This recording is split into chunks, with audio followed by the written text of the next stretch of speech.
તો નમસ્કાર મિત્રો આ સાની નામના વ્યક્તિએ વિડીયો બનાવીને એવું કહ્યું છે કે જે રબારી સમાજનો અને મારો વિરોધ હતો, જે મેં રબારી સમાજને ગાળો બોલી હતી તેની મેં માફી પણ માંગી લીધી છે, એટલે હવે એનો કંઈ પણ વિરોધ નથી. એટલે કોઈ પણ ભાઈને ખરાબ કોમેન્ટ ના કરવી અને મારું જે શૂટિંગ ચાલે છે ત્યાં કોઈ પણ ભાઈને મને હેરાન કરવા પણ ન આવવું. તો હું તમને ભાઈનો વિડીયો બતાવું એના પહેલા જો તમે આપણી ચેનલમાં નવા આવ્યા હો તો ચેનલને સબસ્ક્રાઇબ કરી દેજો અને વિડીયોને લાઈક કરી દેજો. તો મિત્રો તે વિડીયો જોઈ લો, પછી આપણે તેના વિશે વાતચીત કરીએ.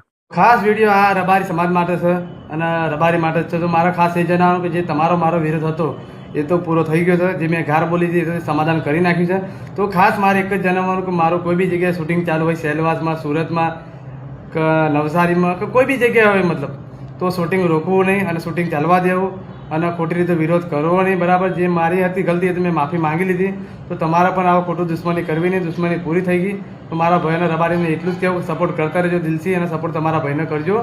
જે આપણો વિરોધ હતો એ વિરોધ મગજમાં લેતા નહીં આવે અને એ મગજમાં તમે કાઢી નાખજો. અને મારું જ્યાં શૂટિંગ ચાલતું હોય તો મહેરબાની કરીને તમે ખોટી રીતે વિરોધ કરતા નહીં અને શૂટિંગ ચાલવા દેજો. ખાસ મારે તમારે આટલું જ કહેવું હતું.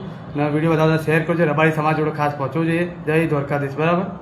તો મિત્રો તમે વિડીયો તો જોઈ લીધો હોય છે. એમાં ભાઈ એવું કહી રહ્યા છે કે મારું સુરત કે નવસારી ગમે તે જગ્યાએ શૂટિંગ ચાલી રહ્યું હોય તેમાં કોઈ પણ ભાઈને એ શૂટિંગ રોકવું નહીં અને ખોટી કોમેન્ટો પણ હવે કરવી નહીં. જે મારાથી ભૂલ થઈ ગઈ હતી એની મેં માફી પણ માંગી લીધી હતી. જે મેં ગાળો આપી હતી કે વગેરે અપશબ્દોનો પ્રયત્ન કર્યો હતો, જે બોલ્યા હતા અપશબ્દો, તેની મેં ભૂલ પણ સ્વીકારી છે અને રબારી સમાજના ભાઈઓ સાથે મારું સમાધાન પણ થઈ ગયું છે. એટલા માટે કોઈ પણ ભાઈને આવા ખરાબ કોમેન્ટ પણ કરવી નહીં. તો મિત્રો તમારો આ ભાઈ વિશે શું કહેવું છે? રબારી સમાજના ભાઈઓ તમારો આ ભાઈ વિશે શું કહેવું છે? તમે જરૂરથી કોમેન્ટ બોક્સમાં લખી દેજો. અને જો તમે આપણી ચેનલમાં નવા આવ્યા હો તો ચેનલને સબસ્ક્રાઈબ કરી દેજો અને વિડીયોને લાઈક કરી દેજો.